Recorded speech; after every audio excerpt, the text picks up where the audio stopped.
కేంద్ర రాష్ట్ర ప్రభుత్వాలు పంపించే బిల్లులను ఆమోదించడానికి గవర్నర్లు రాష్ట్రపతికి గడువు ఉండాలా వద్దా అన్న విషయంలో గత కొంతకాలంగా నెలకొన్న సందిగ్ధతకు సుప్రీంకోర్టు రాజ్యాంగ ధర్మాసనం ఇచ్చిన తాజా తీర్పుతో తాత్కాలికంగా తెరపడింది. గవర్నర్లు రాష్ట్రపతికి సుప్రీంకోర్టు గడువు విధించజాలదని చెబుతూనే బిల్లుల ఆమోదంలో అసాధారణ జాప్యం జరిగినప్పుడు పరిమిత స్థాయిలో న్యాయస్థానం జోక్యం చేసుకోవచ్చునని తాజా తీర్పులో పేర్కొన్నారు. దీంతో కర్ర విరగలేదు, పాము చావలేదు అన్నట్టుగా వ్యవహారం తయారైంది.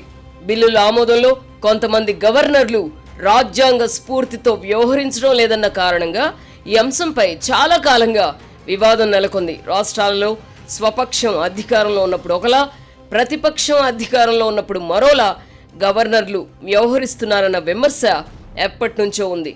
గవర్నర్ల వ్యవస్థ దుర్వినియోగం అవుతోందని, ఆ వ్యవస్థను రద్దు చేయాలని కూడా ప్రతిపక్షాలు చాలా సందర్భాల్లో డిమాండ్ను లేవనెత్తాయి. ఈ నేపథ్యంలోనే తమిళనాడు ప్రభుత్వం ఆ రాష్ట్ర గవర్నర్కు వ్యతిరేకంగా సుప్రీంకోర్టును ఆశ్రయించడం, దానిపై గవర్నర్లతో పాటు రాష్ట్రపతికి గడువు విధిస్తూ సుప్రీంకోర్టు ధర్మాసనం తీర్పిచ్చింది. దీనిపై అభ్యంతరం తెలుపుతూ రాష్ట్రపతి కార్యాలయం 14 ప్రశ్నలను సుప్రీంకోర్టుకు సంధించింది. కేంద్రం కూడా గొంతు కలిపింది. ఫలితమే రాజ్యాంగ ధర్మాసనం ఇచ్చిన తాజా తీర్పు. మన న్యాయ వ్యవస్థ కొన్ని సందర్భాలలో పరిణితి ప్రదర్శిస్తుండగా మరికొన్ని సందర్భాలలో దూకుడుగా వ్యవహరిస్తోంది. కొన్ని కేసుల విచారణ సందర్భంగా న్యాయమూర్తులు చేస్తున్న వ్యాఖ్యలు జ్యుడిషియల్ యారోగెన్సీని తలపిస్తున్నాయి. తాజా తీర్పుతో గవర్నర్లు రాష్ట్రాలకు మధ్య వివాదాలు కొనసాగుతూనే ఉంటాయి. గడువు అనేది ఏ విషయంలోనైనా ఉండాలన్నది జనాభిప్రాయం. మనం రోగాలకు వాడే మందులకు కూడా గడువు ఉంటుంది కదా. కాలమాన పరిస్థితులను బట్టి ప్రభుత్వాలు చట్టాలు చేస్తాయి. అలాంటప్పుడు వాటిని నిరవధికంగా పెండింగ్లో పెడితే ప్రజలకు ప్రయోజనం ఉండదు కదా. సరైన సమయంలో సరైన మందు వాడినప్పుడే రోగం నయమవుతుంది. రాజ్యాంగం ప్రకారం గవర్నర్లు రాష్ట్రపతికి గడువు విధించే అధికారం న్యాయ వ్యవస్థకు లేకపోవచ్చు. అలాని ఎవరికి వారు చేతులు ముడుచుకొని ఉండిపోతే ప్రజా ప్రయోజనాలు ఏం కావాలి? రాజ్యాంగ వ్యవస్థలలో భాగమైన రాష్ట్రపతికి గడువు విధించే అధికారం న్యాయ వ్యవస్థకు లేని పక్షంలో అదే రాజ్యాంగంలో మరో భాగమైన లెజిస్లేచర్ విషయంలో మరో రకంగా ఉత్తర్వు ఎలా ఇవ్వగలరు?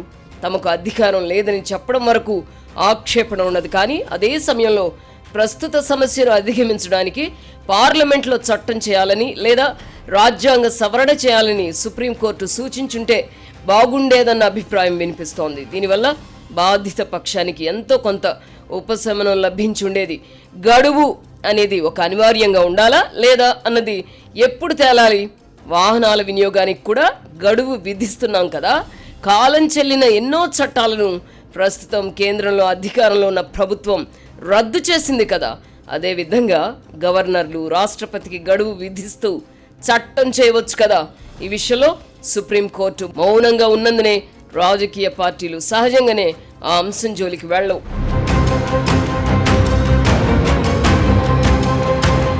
ఇదే సుప్రీంకోర్టు కొద్ది రోజుల క్రితం పార్టీ ఫిరాయింపులకు పాల్పడిన వారిపై చర్యలు తీసుకోవడానికి తెలంగాణ శాసనసభ స్పీకర్కు గడువు ఎలా విధించింది? స్పీకర్లు రాజ్యాంగబద్ధంగా ఏర్పడిన వ్యవస్థలకు అధిపతులే కదా.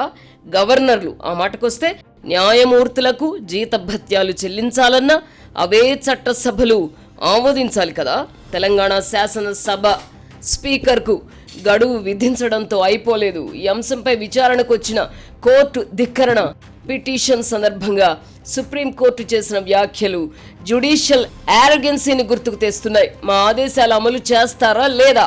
కొత్త సంవత్సరం రోజున ఎక్కడ ఉండాలి అంటే జైల్లో ఉంటారో బయట ఉంటారో తేల్చుకోండి అని సుప్రీంకోర్టు తెలంగాణ స్పీకర్ను ఉద్దేశించి కఠినంగా వ్యాఖ్యానించింది.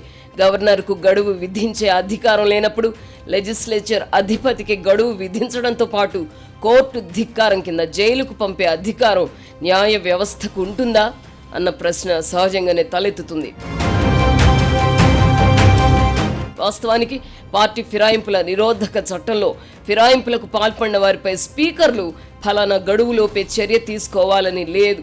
అలా చట్టంలో గడువు విధించకపోతే చట్టం చేసిన లక్ష్యం ఎలా నెరవేరుతుందని ప్రశ్నించాల్సిన సుప్రీంకోర్టు తనకు తానుగా గడువు విధించింది. ఫిరాయింపులు, శాసనసభ్యుల రాజీనామాల విషయంలో సభాపతులు ఎడతెరిపి లేకుండా తాత్సారం చేస్తున్నారు. చట్టంలోని లొసుగులను ఉపయోగించుకుంటున్నారు. సదరు లొసుగులను అధిగమించే చర్యలకు ఉపక్రమించాల్సిన సుప్రీంకోర్టు మౌనంగా ఎందుకుంటోందో తెలియదు. ఫిరాయింపుల వ్యవహారం ప్రహసనంలా మారిందన్నది ప్రజాభిప్రాయం. చట్టం చేసిన లక్ష్యం నెరవేరాలంటే గడువు ఉండాలి. ఆ మేరకు పార్లమెంటుకు సర్వోన్నత న్యాయస్థానం సూచించుండాల్సింది. అలా కాకుండా ఒక్కో కేసు విషయంలో ఒక్కోలా తీర్పులు ఇస్తూ పోతూ ఉండడం వల్ల న్యాయ వ్యవస్థపై గౌరవం తగ్గుతుంది. రాజ్యాంగం ప్రకారం చట్టసభల ప్రిసైడింగ్ అధికారులకు కూడా రక్షణ ఉంటుంది. అయినప్పటికీ చర్య తీసుకుంటారా, జైలుకు వెళ్ళడానికి సిద్ధపడతారా అని న్యాయస్థానం హోంకరించింది. ఇదొక రకంగా పరిధిని అతిక్రమించడమే. నిజంగా ఆ పరిస్థితే వస్తే తెలంగాణ శాసనసభ స్పీకర్ను జైలుకు పంపగలరా? అదే జరిగితే సదరు ఆదేశాలు ఇచ్చిన న్యాయమూర్తిపై శాసనసభ కూడా చర్యలకు ఉపక్రమిస్తే పరిస్థితి ఏమిటి? అందుకే రాజ్యాంగబద్ధంగా ఏర్పడిన వ్యవస్థలు తమ పరిధులకు లోబడి హుందాగా వ్యవహరించాలని రాజ్యాంగ నిర్మాతలు ఆశించారు. ఎవరికి వారు తామే గొప్ప అనుకుంటే రాజ్యాంగపరమైన ప్రతిష్టంభన ఏర్పడదా? 4 దశాబ్దాల క్రితం ఉమ్మడి ఆంధ్రప్రదేశ్లో ఇటువంటి ప్రతిష్టంభనే ఏర్పడింది. రాజ్యాంగబద్ధమైన వ్యవస్థల మధ్య సున్నితమైన లక్ష్మణ రేఖ ఉంటుంది. రాజ్యాంగ నిర్మాతల అభిమతం అదే. అయితే ఇటీవలి కాలంలో న్యాయ వ్యవస్థలోని కొందరు కేసుల విచారణ సందర్భంగా తీవ్రమైన వ్యాఖ్యలు చేస్తున్నారు. చివరకు అవేమీ తీర్పులో భాగంగా ఉండవు. అయితే అలాంటి వ్యాఖ్యలు, అభిప్రాయాలు వెలువడినప్పుడు అవన్నీ న్యాయస్థానాల తీర్పులు, ఆదేశాలుగానే ప్రజలు పరిగణిస్తున్నారు. కోర్టు ధిక్కార కేసుల్లో కూడా అరుదైన సందర్భాల్లో మాత్రమే సంబంధిత అధికారులను పిలిపించాలి, కానీ చీటికి మాటికి కాదు అని సుప్రీంకోర్టు చెప్పింది. కానీ ఆచరణలో మరోలా జరుగుతోంది. మిగతా వ్యవస్థలతో పోల్చితే సామాన్య ప్రజలు ఇప్పటికీ న్యాయస్థానాల మీదనే నమ్మకం ఎక్కువ పెట్టుకుంటున్నారు. అయితే కొంతమంది న్యాయమూర్తులు కేసు మెరిట్స్తో సంబంధం లేకుండా వ్యక్తిగత అభిప్రాయాలను వెల్లడించడం ఇప్పుడు ఒక సమస్యగా మారుతోంది. దీనివల్ల న్యాయ వ్యవస్థ కొన్ని సందర్భాలలో ప్రజల మన్ననలను పొందుతుండగా మరికొన్ని సందర్భాల్లో ఆత్మరక్షణలో పడుతోంది.